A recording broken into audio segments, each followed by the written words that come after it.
शिल्पा और अमित की शादी को 1 साल हो गया था। अमित बैंक में नौकरी करता था और वो लोग मध्यम वर्गीय परिवार की तरह जीवन व्यतीत करते थे। घर में शिल्पा और अमित के अलावा अमित की विधवा माँ और उसकी एक छोटी बहन भी थी। पूरे घर का खर्च और जिम्मेदारी अमित पर ही थी, क्योंकि वो अकेला ही कमाने वाला था। शिल्पा स्वभाव की बहुत ही तेज थी। वो घर का कोई काम नहीं करती थी। शादी को 1 साल बीत जाने के बाद भी अमित की माँ ने अभी तक उस पर कोई भी जिम्मेदारी नहीं डाली थी। अमित की माँ बहुत ही सीधे और अच्छे स्वभाव की औरत थी। वो सारा काम खुद ही कर लिया करती थी। परंतु अब काफी समय बीत चुका था। अमित ये सब देखता था कि सुबह सुबह जब उसे ऑफिस जाना होता है तो माँ ही उसके लिए नाश्ता और लंच बनाती है। शिल्पा तो बिस्तर से उठती भी नहीं। आखिरकार एक दिन अमित शिल्पा से कहता है, अब तुम कोई नई नवीली दुल्हन नहीं हो जो तुम कोई काम में हाथ ही नहीं लगाती। अब तुम्हें घर की जिम्मेदारी संभाल लेनी चाहिए। तुम घर की इकलौती बहू हो। तुम्हारा फर्ज बनता है कि माँ की सेवा करो, छोटी बहन का भी ध्यान रखो। मैं देखता हूँ कि माँ ही सारा दिन काम में लगी रहती है। ये सब मुझे बिल्कुल अच्छा नहीं लगता। तो मैं क्या करूँ? मुझे कोई काम वाम करने की आदत नहीं है।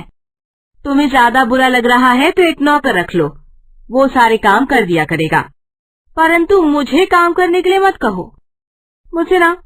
मुझसे सुबह सुबह उठकर रसोई में जाकर काम वाम नहीं होगा, सुन लो।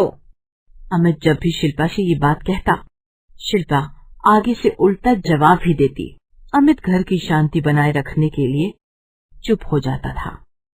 परंतु आखिर ऐसा कब तक चलता? देखो शिल्पा, मैंने तुम्हें कई बार कहा है, तुम सारा काम ना सही तो माँ का हाथ ही बटा दिया करो। माँ कितनी अच्छी है कि वो कभी भी तुम्हारी शिकायत नहीं करती। परंतु तुम्हें भी तो अपनी तरफ से कुछ सोचना चाहिए। और जहां तक नौकर का सवाल है, इस तरह के ऐशो आराम के लिए मेरे पास इतना पैसा नहीं है। तुम तो शुरू से ही जानती हो ना कि मेरी एक साधारण सी बंधी बधाई तनख्वाह है, जिसमें मुझे पूरे घर का खर्च चलाना होता है। मेरे ऊपर मेरी छोटी बहन की शादी की भी जिम्मेदारी है। तुम्हें चाहिए कि मुझे सपोर्ट करो और घर खर्च को सही तरीके से चलाओ, न कि फालतू के खर्चों में मेरी तनख्वाह उड़ाओ। अमित और शिल्पा में कहीं बाहर इस मुद्दे पर बहस होती थी तो शिल्पा सभी बातें अनसुनी कर देती। उस पर काम चोरी का आलस ऐसा चढ़ा हुआ था कि उसका किसी काम करने में मन ही नहीं लगता था। शिल्पा की काम चोरी से अमित बहुत परेशान हो चुका था, परंतु वो क्या कर सकता था। इतनी बार कहने के बाद भी शिल्पा की कान पर जूं तक नहीं रेंगी। एक दिन अमित की माँ सुबह सुबह अमित के लिए नाश्ता बना रही थी। तभी अमित वहां आ जाता है और अपनी माँ से कहता है, माँ मुझे बिल्कुल अच्छा नहीं लगता इस उम्र में भी तुम सुबह सुबह उठकर मेरे लिए खाना बनाती हो, जबकि ये काम मेरी बीवी को करना चाहिए। बहू के आने के बाद भी तुम सारा दिन काम में ही लगी रहती हो। पर मैं भी क्या करूं माँ, शिल्पा समझती ही नहीं। अरे बेटा, कोई बात नहीं।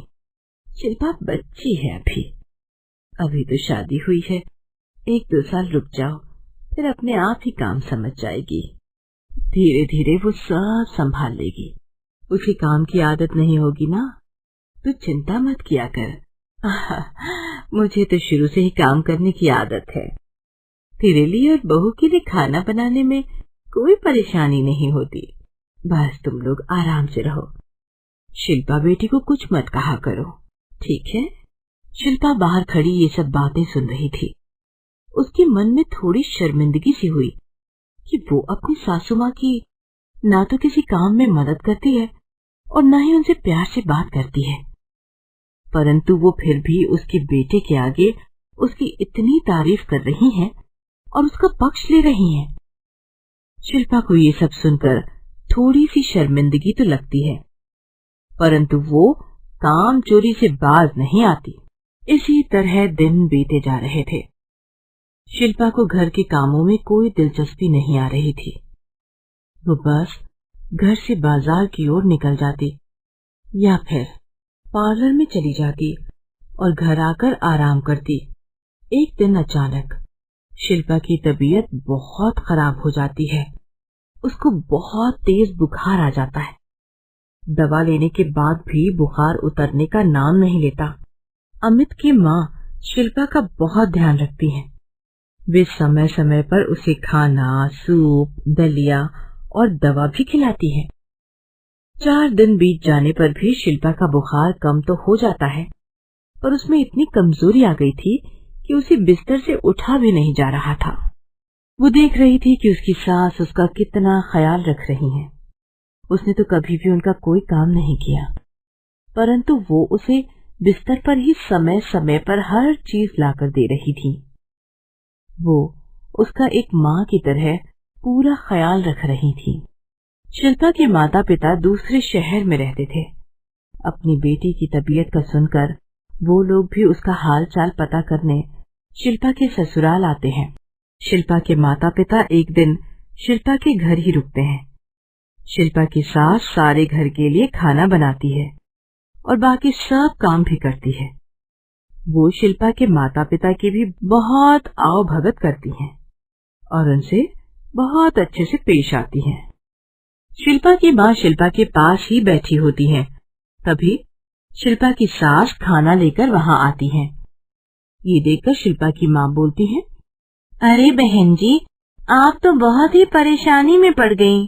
शिल्पा के बीमार होने की वजह से सारा काम आपके ऊपर आ गया है। मुझे ये देखकर बिल्कुल अच्छा नहीं लग रहा, और फिर हमें भी यहाँ एक दिन रुकना पड़ा, जिससे आपका काम का बोझ और बढ़ गया। अरे, ये कैसी बातें कर रही हैं आप? शिल्पा तो मेरी बेटी की तरह है। उसका काम करने में मुझे भला क्या परेशानी होगी? एक तो वो बहुत ही समझदार बच्ची है। मुझे इससे कोई शिकायत नहीं है। अब तो ये बीमार हो गई है, इस वजह से मुझ पर सारी जिम्मेदारी आ गई है, वरना तो शिल्पा बहुत प्यार से अच्छे से घर का काम संभाल लेती है। अपनी सास की ऐसी बातें सुनकर शिल्पा अंदर ही अंदर बहुत शर्मिंदगी महसूस करती है। बस सोचने लगती है कि जो काम उसे बहुत ही पहले संभाल लेना चाहिए था, वो उसने अभी तक नहीं संभाला। परंतु फिर भी उसके साथ उसकी शिकायत करने की बजाय उसके माँ बाप के सामने उसकी इतनी इज्जत रख रही हैं और उसकी कितनी तारीफ भी कर रही हैं। शिल्पा के माँ बाप अगले दिन अपने घर वापस चले जाते हैं और 2-3 दिन के बाद शिल्पा भी ठीक होने लगती है। माँ जी, मुझे माफ कर दीजिए। मुझे अमित ने कितना समझाया, परंतु मैंने एक नहीं सुनी। मेरा फर्ज बनता था कि मैं घर का सारा काम संभालती और आपको आराम करने देती, परंतु मैंने तो उल्टा ही किया। पर फिर भी आपने कभी मेरी कोई शिकायत ना अमित से की और ना ही मेरे माता पिता से की। मैं ठीक महसूस कर रही हूँ। मुझे समझ आ गया है कि मैं बहुत गलत व्यवहार कर रही थी। अब से मैं घर का सारा काम किया करूंगी और आपको बस आराम ही करना होगा। अरे अरे, इतनी जल्दी क्या है? अभी तुम्हारे शरीर में कमजोरी है। तुम थोड़े दिन और आराम करो, फिर जो चाहे करते रहना। आखिर ये तुम्हारा ही तो घर है, तुम ही यहाँ की मालकिन हो। और तुम क्या मुझे अभी से घर के कामों से रिटायर करना चाहती हो?